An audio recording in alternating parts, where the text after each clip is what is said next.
July August হত্যাকাণ্ডের সাথে সরাসরি জড়িত সন্ত্রাসী, নরহত্যায় জড়িত বিশেষ হেলমেট বাহিনী, ফৌজদারি অপরাধে সম্পৃক্ত ফ্যাসিস্ট ও তাদের দূষররা অর্থ পাচারকারী, লুণ্ঠনকারী, ষড়যন্ত্রকারী, দুষ্কৃতিকারী, রাষ্ট্রদ্রোহী, দুদকের মামলায় আসামিদের আইনের আওতায় আনার জন্য সরকার কাজ করে যাচ্ছে। সরকারের পুলিশ বাহিনী, র্যাপিড অ্যাকশন ব্যাটালিয়ন, সশস্ত্র বাহিনীর সদস্যরা আইনের প্রক্রিয়ায় এই সকল অপরাধীকে উল্লেখযোগ্য পরিমাণ গ্রেপ্তার করেছে। এই প্রক্রিয়া অব্যাহত রয়েছে। সারা দেশে অস্থিরতা সৃষ্টির অপতৎপরতাকারী তাদের সহযোগীদের আইনের আওতায় আনার লক্ষ্যে স্বরাষ্ট্র মন্ত্রণালয়ের আওতায় আইন শৃঙ্খলা রক্ষাকারী বাহিনী নিয়োজিত বাহিনীসমূহের সমন্বয়ে গত 8ই ফেব্রুয়ারি 2025 তারিখ হতে অপারেশন ডেভিল হান্ট অভিযান পরিচালনা শুরু হচ্ছে। স্বরাষ্ট্র মন্ত্রণালয় হতে সারা দেশে অভিযান সংশ্লিষ্টদের সামগ্রিক কার্যক্রম তদারকি করা হবে এবং স্বরাষ্ট্র মন্ত্রণালয়ের অধীনে স্থাপিত জয়েন্ট অপারেশন সেন্টারের মাধ্যমে অপারেশন ডেভিল হান্টের সার্বিক কার্যক্রম সমন্বয় করা এবং মেট্রোপলিটন এলাকায় মেট্রোপলিটন পুলিশ কমিশনার এবং জেলা পর্যায়ে বিজ্ঞ জেলা ম্যাজিস্ট্রেট এসপি এই অভিযান পরিচালনায় সমন্বয় করবেন। সিএমএম আদালত, এমএম আদালত, সিজেএম আদালত, জেলা ও দায়রা জজ আদালতের বিজ্ঞ বিচারকগণ, জেলা ম্যাজিস্ট্রেটগণ, স্পেশাল আদালতের বিচারকগণ, আদালতে সরকার পক্ষের আইনজীবীগণ, আইন শৃঙ্খলা বাহিনীর সদস্যরা, গোয়েন্দা সংস্থার সদস্যরা এই অপরাধীদের আইনের আওতায় এনে শাস্তি নিশ্চিত করার জন্য নিয়োজিত।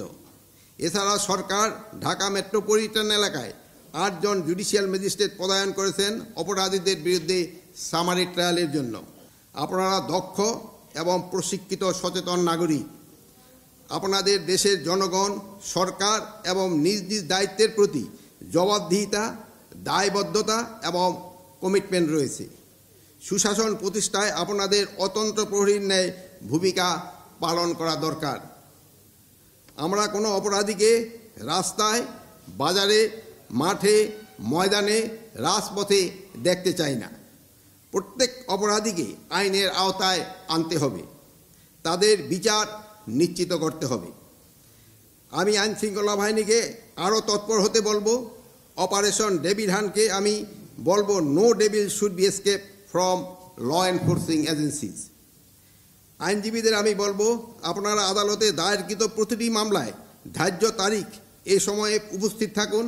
প্রসিকিউটিং এজেন্সির সাথে টাইম টু টাইম যোগাযোগ করে পর্যাপ্ত তথ্য নিজেদের সমৃদ্ধ রাখুন। কোনোভাবেই যেন কোনো সন্ত্রাসী জামিন না পায়, সর্বোচ্চ সতর্ক থাকুন।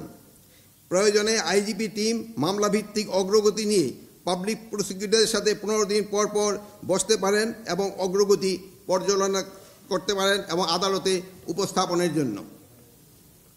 আমরা দেখেছি রাজনৈতিক বিরোধী নির্ধারণের জন্য বিগত ফ্যাসিস্ট সরকার হাজার হাজার মামলা নিরীহ নিষ্পাপ সাধারণ মানুষকে বিচারের মাধ্যমে বছরের পর জেল আটক রেখেছে, নিষ্পাপ মানুষকে সশ্রম কারাদণ্ড দিয়েছে। এই অন্যায় আচরণ বিচার হয়তো একদিন হবে, কিন্তু ফ্যাসিস্ট সন্ত্রাসী মানুষদের বুকে গুলি করে ঝাঁঝাকারী হেলমেট বাহিনী, দুষ্কৃতিকারী, উস্কানিদাতা, জনগণের ভয়ভীতি প্রদর্শনকারী, দুর্নীতিবাজ গ্রেপ্তার করে আদালতে যাবে আর তথ্যের সীমাবদ্ধতা কিংবা এজেন্সির ব্যর্থতার কারণে জামিন হয়ে পুনরায় অপরাধে জড়িত পড়বে। এটা কোনোভাবেই কাম্য নয়।